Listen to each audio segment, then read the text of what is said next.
Plus de 500 policiers et militaires en renfort à Lyon, des appels à la sérénité à Lille et surtout à Nice où monsieur le maire Christian Estrosi interdit l'utilisation ostentatoire de tout drapeau étranger dans l'hypercentre de la ville.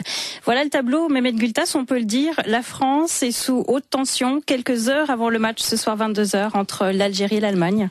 Et c'est peu de le dire pour vous donner un ordre de grandeur. La mobilisation des forces de l'ordre à Lyon dépasse celle habituellement prévue pour les soirées du Nouvel An ou du 14 juillet. Il faut dire que les incidents de ces dernières semaines sont allés crescendo, pas seulement à Lyon, mais aussi à Marseille, dans le nord et l'est de la France, ainsi qu'à Paris, à l'issue des 2 derniers matchs de l'équipe d'Algérie.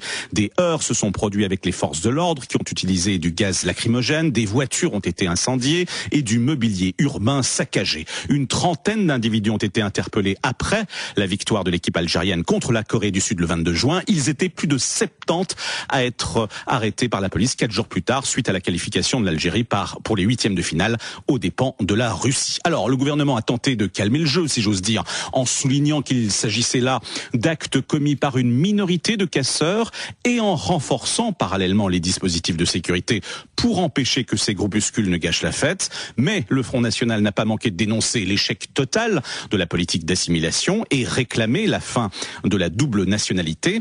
Alors une telle mesure ne suffirait évidemment pas à dissuader les casseurs, pas plus d'ailleurs que l'interdiction décrétée à Nice de l'utilisation ostentatoire de drapeaux étrangers. En tout cas, compte tenu de la fébrilité des autorités et des réactions politiques, on ose imaginer les mesures de sécurité qui seraient déployées si d'aventure la France devait rencontrer l'Algérie en quart de finale ce vendredi.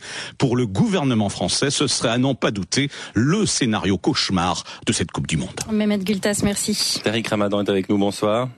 Bonsoir. Vous êtes islamologue, professeur de sciences et d'études islamiques. Bon, aussi ancien entraîneur du FC Perly, Tariq Ramadan, et aussi le football là-dedans. Vous suivez les matchs ? Bien sûr, oui, je suis pas tout parce que j'ai pas vraiment le temps, mais je suis assez régulièrement, oui. Les différentes péripéties des uns et des autres. Oui, les péripéties sur le terrain, il y a ce qui se passe en dehors du terrain. On a l'impression qu'en France, on est au bord de la crise de nerfs avec ces matchs de l'Algérie, peut-être bientôt le match Algérie-France. Vous comprenez que les gens en France aient peur ou s'étonnent de voir parfois ces jeunes issus de l'immigration qui espèrent la défaite de la France et au contraire saluent celle de l'Algérie. On a l'impression que le pays est en train de redécouvrir un peu la manière d'intégrer ces gens issus de la migration. Écoutez, ça interpelle, c'est une évidence, mais je crois qu'il faut en même temps garder la mesure des choses et regarder un tout petit peu ce qui se passe. Première des choses, c'est que très majoritairement, c'est relevé par le gouvernement, il y a effectivement des explosions de joie. L'Algérie vit quelque chose d'historique parce que ça n'était jamais arrivé dans son histoire qu'elle atteigne ce stade de la compétition. Donc il y a une joie qui s'exprime. Et puis il y a effectivement des jeunes et des moins jeunes qui l'expriment dans les rues de différentes villes de France. Ça, c'est une chose. La deuxième des choses qu'il faut mettre en évidence, c'est que comme dans toutes ces manifestations, vous avez des petits groupes qui sont marginaux mais qui font beaucoup de bruit. Ceux-ci ne représentent absolument pas la liesse populaire ou la liesse de l'ensemble de ces Français. D'ailleurs, il faut aussi dire que la majorité d'entre eux sont français d'origine algérienne, voire ont la double nationalité, mais très souvent ils ne sont que français, ils ne sont que d'origine algérienne. Le dernier élément qu'il faut mettre en évidence, c'est 2 choses qu'il faut aussi, puisque des vidéos ont été montrées, il y a un certain nombre de personnes aussi qui sont dans la provocation et qui sont des militants d'extrême droite, qui sont aussi des militants et qui poussent un tout petit peu à ces clashs parce qu'on en tire du profit sur le terrain. Donc il faut condamner tout ça, il faut condamner tous ces jeunes qui sont dans l'extrême. Moi j'ai dû m'exprimer là-dessus ces derniers jours, d'ailleurs après le dernier match et la qualification de l'Algérie. Mais en même temps, ce qu'il faut mettre en évidence, c'est que le côté marginal peut aussi être instrumentalisé, comme par le parti, le Front National, qui en fait maintenant une question sur l'intégration de ces jeunes Français. Alors quand on gagne la Coupe du Monde, c'est la célébration de cette France de toutes les couleurs. Black, blanc, beurre. Voilà, exactement. Et quand l'Algérie gagne, ce serait l'échec de toute cette campagne ou de toute cette politique du vivre ensemble qu'il y a en France aujourd'hui, qui est difficile, mais pour des raisons sociales, pas pour des raisons culturelles et religieuses. Est-ce qu'on vit plus difficilement la double appartenance quand on est issu de l'immigration en France qu'on ne le fait en Suisse? On a l'impression que ça se passe de façon plus simple parfois. Est-ce qu'en France c'est un problème? C'est un problème parce qu'il n'y a pas simplement qu'un élément culturel qui est en jeu. Il y a un élément social. Il y a quelque chose qu'on connaît très très peu en Suisse. Il faut qu'on le mette en évidence. L'avancée de la Suisse et le fait que nous ne vivions pas les mêmes choses en Suisse, ça tient beaucoup au fait du statut social, de la mixité sociale, du fait qu'on vit plus ensemble sur le plan du quotidien que ce n'est le cas dans les banlieues et les cités françaises. Ils sont liés d'abord à une ségrégation géographique doublée d'une marginalisation sociale. Quand vous avez ces deux phénomènes-là et qu'en plus vous avez des partis qui, chaque fois qu'il y a un problème, chaque fois qu'il y a un événement, un fait divers, montent en épingle les appartenances les unes contre les autres, vous avez ce qui se passe en France et vous avez des frustrations qui s'expriment. C'est vrai, il faut le reconnaître, qu'il y a chez beaucoup de ces jeunes qui célèbrent les victoires de l'Algérie aussi, au-delà de l'appartenance nationale et du patriotisme, il y a l'expression d'une frustration qui se retourne contre la France, dont ils ont l'impression qu'elle ne les reconnaît pas pour ce qu'ils sont. Elle reconnaîtra Benzema quand il est français et fait gagner la France. Elle reconnaîtra pas le Karim du quartier parce que lui, il a des problèmes sociaux. Voilà. Tariq Ramadan, la France et l'Algérie pourraient se retrouver face en quart de finale si les deux gagnent ce soir. Vous le souhaitez, ou avec les conséquences ou les risques potentiels que ça pourrait faire dans le pays? Écoutez, je le souhaite pour la France et je le souhaite pour l'Algérie quand c'est leur destin personnel et le destin dans la Coupe du Monde. Maintenant, du point de vue politique et du point de vue social, franchement, pas. Je pense que les conséquences qui pourraient sortir d'un tel match, avec la victoire de l'un ou de l'autre, ou avec, je pense que c'est quelque chose qui n'est pas maîtrisable dans l'état actuel.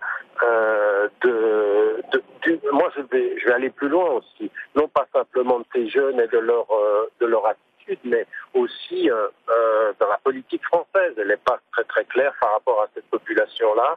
Elle n'est pas très très claire par rapport à la question de la justice sociale. On n'est pas très clair en France par rapport au discours du Front National, parce que tout le monde stigmatise le parti. Mais d'un autre côté, ce qu'on est en train de voir, c'est que les thèses du parti sont reprises un peu par tout le monde. Il faudra m'expliquer sur le plan du fond quelle est l'énorme différence qu'il y a entre la vision du Premier ministre actuel et de certains membres du Front National aujourd'hui, de la même façon que ce que l'on avait avec Sarkozy avant qu'il ne parte. Donc en l'occurrence, on est dans une espèce de flou. Alors c'est vrai qu'un match de cette nature-là aujourd'hui de tendance à exacerber les conflits et les ressentiments. Je le souhaiterais pour le sport, je ne le souhaite pas pour la politique. Manifestement, les politiques ne le souhaitent pas trop non plus, ou du moins les organes de sécurité. Tariq Ramadan, vous êtes islamologue, petit-fils aussi du fondateur des Frères musulmans. Il y a une photo ça vous la ratez jamais. Oui, mais pour cause. Non, mais parce que je viens à la question. C'est une photo qui a pas mal marqué. C'est ces joueurs justement de l'équipe d'Algérie qui s'inclinent tous ensemble comme ça pour remercier Dieu après un but. Ça, c'est quand même assez nouveau quand Dieu s'invite comme ça de manière collective sur un terrain. De manière collective, non. Je pense que si vous regardez ce qui est nouveau, c'est de voir l'Algérie à ce niveau de la compétition à le faire, mais ils l'ont souvent fait dans leur match au niveau national. Les équipes africaines le font extrêmement souvent. Et puis d'un point de vue individuel, si vous observez bien, vous verrez que beaucoup de joueurs français de confession musulmane prennent un petit moment où ils sont avec eux-mêmes et puis font des invocations. C'est pas quelque chose de très très nouveau. Là, il y a l'expression collective. Mais quand c'est collectif, c'est pas un peu dangereux parce qu'on peut se dire, c'est quoi, les Belges c'est les chrétiens, les Algériens c'est les musulmans. On voit que la frontière elle est floue, hein. La frontière, elle est floue, mais vous savez, chaque fois qu'un joueur sud-américain entre sur le terrain, il met son doigt sur la pelouse et il fait le signe de croix. Ça n'a jamais choqué personne. Je pense qu'il faut qu'on prenne des distances par rapport à l'individu. Ça reste personnel, disons. Oui, ça reste personnel, mais bon, même quand on est en groupe, je veux dire, il faut qu'on prenne des distances par rapport à ça et pas qu'on en voit. Parce que 10 personnes ou 9 ou 7 personnes le font en même temps, ça ne change rien au symbole que quand chaque joueur, quand il marque un but ou quand il entre sur la pelouse, il fasse le signe de croix. Je pense que par rapport à cela, plutôt que de cette crispation qu'on peut avoir sur le plan identitaire, il faut aussi que nous, les spectateurs, les journalistes, politiques, on prenne un peu de distance avec ceci, qu'on apaise la question de l'appartenance religieuse pour célébrer d'autres valeurs communes, que finalement la Coupe du Monde, ça devrait quand même être la victoire du football, du jeu, plutôt que ces espèces de crispations parallèles sur la couleur des joueurs, sur leur origine. Je veux dire, on est dans une espèce de régression quand même. Franchement, c'est quand même autre chose qu'il faut attendre du sport. Et là, on est en train de faire régresser et les appartenances nationales au football et la nature même de la façon dont les gens regardent le sport. Je veux dire, quand on voit que dans une équipe qui se fait éliminer, ce qu'on va déterminer la couleur de sa peau pour juger du fait qu'il n'a pas été un bon Italien ou un bon Allemand, ça va pas. On est plus dans l'ordre du rationnel. Là, on est dans l'ordre d'un racisme qui est en train de s'installer, qui va nous faire mal à tous. Tariq Ramadan, est-ce qu'un jour on peut s'attendre, on pourrait voir une équipe de football du califat, puisqu'on a appris hier le retour de ce régime politique islamique en Irak? Écoutez, je ne le souhaite pas, puisque je ne souhaite pas que ce qui est en train de se passer en Irak et en Syrie se poursuive.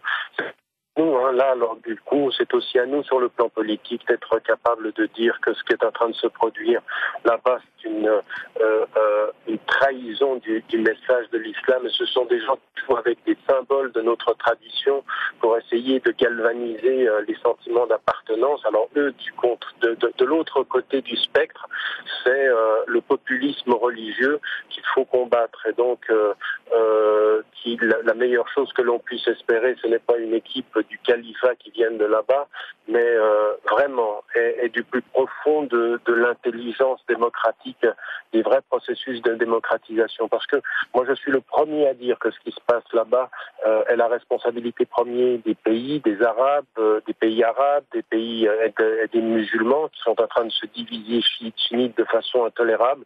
Ça, il faut qu'on le dise avec force. J'aimerais aussi que de notre côté, nous ayons un tout petit peu plus de cohérence, parce que vous voyez par exemple ce qui vient de se passer. On est complètement désunis entre la Russie et la Chine d'un côté, les États-Unis et l'Europe sur la question syrienne. Et là, on serait d'accord sur la question irakienne.